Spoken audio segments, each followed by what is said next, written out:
Di belakang saya terdapat murid-murid sedang bersedia untuk dilepaskan sebentar lagi.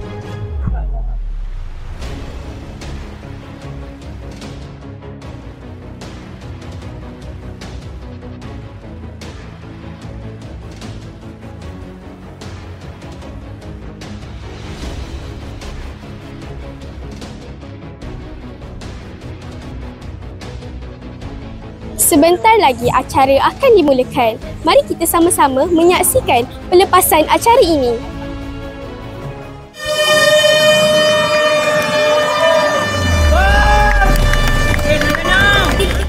Keep it up and don't give up. We're the best, so let's not stop. We can make it to the top. Melangkah dengan gagah menuju medan wira, semangat yakinkan menyela. Oh, bersama mencapai cita-cita, usaha dan berjaya demi nama Malaysia. Keep it up and don't give up. We're the best, so let's not stop. We can make it to the top. Gagah melangkah menggapai cita, tabah menghadapi cabaran. Bersatu teguh, bercerai roboh, bersama capai kejayaan.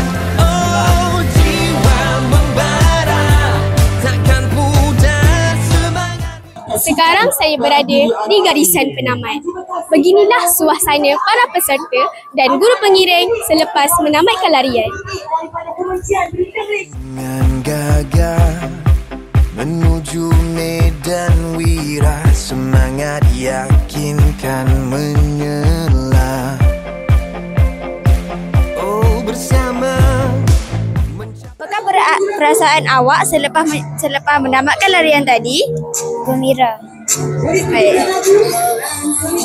Bolehkah cikgu perkenalkan diri? Assalamualaikum. Nama Cikgu Atira. Kami dari kontingen Pulau Pinang datang ke Negeri Melaka untuk menyertai kejohanan Merdeka Desa Pernikahan peringkat kebangsaan. Apakah perasaan cikgu setelah berjaya menamatkan larian? Ya, sebagai guru yang membawa murid ke sini, cikgu berasa sangat banggalah. Sekurang-kurangnya walaupun tidak berjaya mendapat tempat yang diingini, tapi sekurangnya murid ni dapat menamatkan larian mereka. Itu orang kata apa, usaha yang mereka lakukan bukannya makan masa sehari dua, tapi makan masa berbulan-bulan untuk mencapai ke tahap yang sekarang. Apakah perasaan awak apabila awak dah berjaya menamatkan larian ini? Saya merasa amat bahagia, bangga kepada diri saya sendiri dan sungguh banggalah. Bagaimana dengan awak pula? Saya rasa semangat tu, saya dah happy tu. Saya datang MSSN tu dah okey je. Tahun ni saya tak dapat. Tahun depan boleh dapat tu. Confirm tu. Terima kasih. Assalamualaikum Tuan. Waalaikumsalam warahmatullahi wabarakatuh. Bolehkah Tuan perkenalkan diri? Saya Badrul Hisham bin Abdul Karim, pengetua SMK Nani selaku pengelola untuk kejohanan Merdeka Desa Peringkat Kebangsaan Pendidikan Khas tahun 2025. Bolehkah saya bertanya beberapa soalan? InsyaAllah boleh. Bagaimanakah pihak penganjur memastikan acara ini berjalan dengan lancar? Pertama sekali kita memastikan pelbagai kepakaran itu perlu kita gabung jalinkan dalam menguruskan, mengelolakan kejohanan yang begitu besar ini. Tambah pula kita menguruskan pelajar-pelajar berkeperluan khas.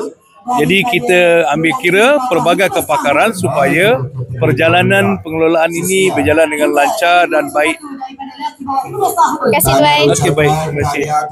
Sengit betul pertandingan tadi kan?